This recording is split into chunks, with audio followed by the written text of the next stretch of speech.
All right, today was a day we were going to send out, or we did send out some tweets. I want to go over those real quick. Pretty boring day in our chat room, and it's been kind of that way all week, but we've caught some sporadic nice plays. So we'll go over today. I want to give you the reason for the MGM call. A nice gap up. These are 5-minute candles, okay? And then couldn't take out the low of the day. This bounce, and then I like to see these. The red candle I just view as, okay, sellers came in right here.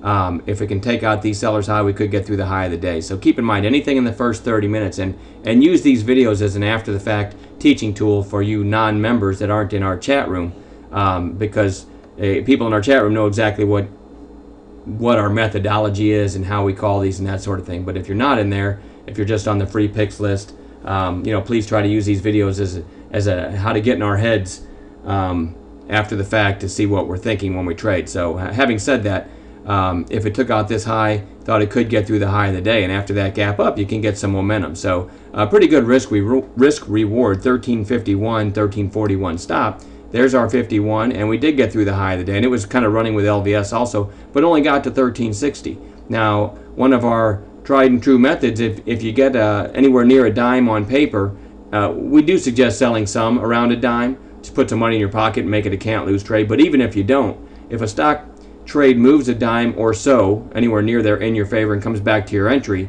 kill it, okay? Commissions are no big deal. Just pay the commissions, call it a flat trade, and get out. And then it just chops sideways most of the day, sold off with the market there at the end of the day. But that was a small gain or a flat trade for our chat room members. Clearwire never did trigger 565. We put that one out as a tweet. 555 stop. Came close. And keep this one on your watch list. It's hit 564 several times, over 564 one of these days, maybe Monday. It might make, look at how many times it's made a run to 6 on high volume. There, here. And if it gets through 6 one of these days, it could be a really nice trade. So that's why this one, Clearwire CLWR, is on watch. Love it over 564 one of these days. Could get going. But that was a no trade today.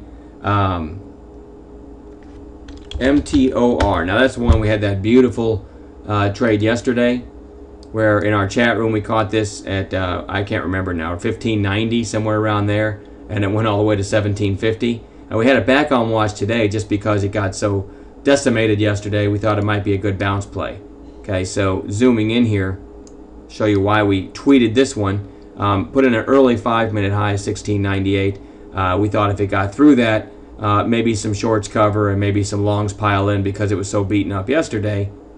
And right there it triggered, and 1698, let me double check that, 1699, sorry, break of the early high.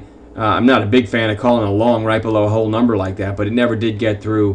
Went to 1702. Now this one I actually let just stop me out at 1684 for a 15-cent loss, which is wrong. I had plenty of time to kill it for less than that, right, for maybe a nickel or so. I mean, it went a couple hours. Normally I would never hold on to it that long, but I was in it small enough that I didn't care. But typically the way we would call that is, at time stop it. Here, 15, 20, 25 minutes later, it's about a nickel below our entry. There's just no reason to sit there and wait for it to stop out. So I wasn't very professional in that in my own account, but I took it really small, so it just didn't matter. ABAT, the daily on this one just decimated the other day, and then a nice bounce yesterday. One of our members said, hey, what about ABAT over $2? Okay, and this is what it looked like. Here's the opening 5-minute candle, went to 2, revisited 2 again. You can also see yesterday it hit 2 and couldn't get through it. So 201 made sense with a stop at 190. Let me see what I said, 195. 6 cents risk, and it only went to 206 and then sideways the rest of the day. And this is what a lot of stocks did. So if you took it, you're up, but not much. I still like this one. I don't necessarily recommend an overnight hold because anything can happen, and this obviously had some bad news the other day. But you could have this back on watch on Monday at a 207 trigger. Another catalyst would be 212. So probably won't be holding that one over a weekend. Boyd Gaming on the daily, I like the looks of this one. Sold off here from this big gap up. It's really been selling off ever since, and finally found some consolidation in a base. Tried to peek out of it the other day, went to 967. Today kind of sneaking up again, Okay, so with that daily chart in mind, I know I like it. It's got a chance to really go if it gets over 967. Now let's go to today's candles. Very nice tight base here with the high of day to the left. So the thinking was 954 could get us through the high of the day, which would be 958, and then maybe make a run through this 968 and get going. That didn't happen. 954 only took it to, it did get through the high of the day and just didn't follow through. So 960, and it's still about where we called it now. So basically a flat trade probably for everybody. Just no follow through there. And then very late in the day, called CRUS. After this push down, it looked like that potential final push down we like to play. So over this 2 candle high, I think I said 2046, which it never did trigger actually. Let me double check my tweet. Yeah, 2046, and it only went to 2045, so that was a no trade. I actually did call this in our room. I thought over this candle, so I just mistyped the 2046, because in the room we took it at 2045. So and it didn't follow through, and then right before I left the room for the day, I said, hey, this could work again over this 5's high, what we call a secondary 5s. A lot of times the first 5s bounces and fails. The second 5 has a much higher probability of working. So I mentioned, hey, 2032, worst case stop 2024, and that may end up being a decent trade. I don't know, but I don't like trading this late in the day. There's about 20 something minutes left, so I'm done for the day. I didn't have the best luck on the tweets. In our chat room, we did call LEI on 5s right here, 40.51, and it did give a quick move. Hold on, I said that wrong. 40.30, and it did give a quick move to 40.43 for a quick scalp. And these are ones I didn't get a chance to send out as a tweet. KEG, we called right here at 15.25 with a 15.17 stop. And that didn't get hit. I think it got hit later in the day, but we were looking for a trade. Remember, 15.25 right around here.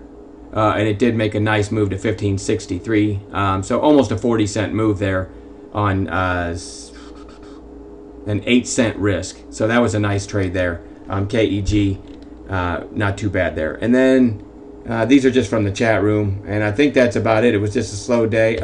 We also got a trade in REE. REE. AVL was ripping. So I said everybody 13.56 on REE with a stop at right below 13.40. Nice tight stop. And from 13.56, really within 10 minutes or so, to 13.85, a nice about 30-cent move. And again, ignore this because we sell into these spikes, so a nice trade there too. And incidentally, ABAT getting a little bit of volume here at the end of the day, so this still has a chance if it gets over 206 to be a nice trade, but I'll kill mine before the day's over. So that's it. Not the best day to send out some tweets. Well, our apologies. We'll try to do it again one day next week, but hopefully these after the fact videos that we make are at least kind of letting you get in our head and show you what we're thinking when we're calling these. And that's it. Boring day. Great week for our members though, but overall boring day today. So look for some tweets one day next week, and have a great weekend.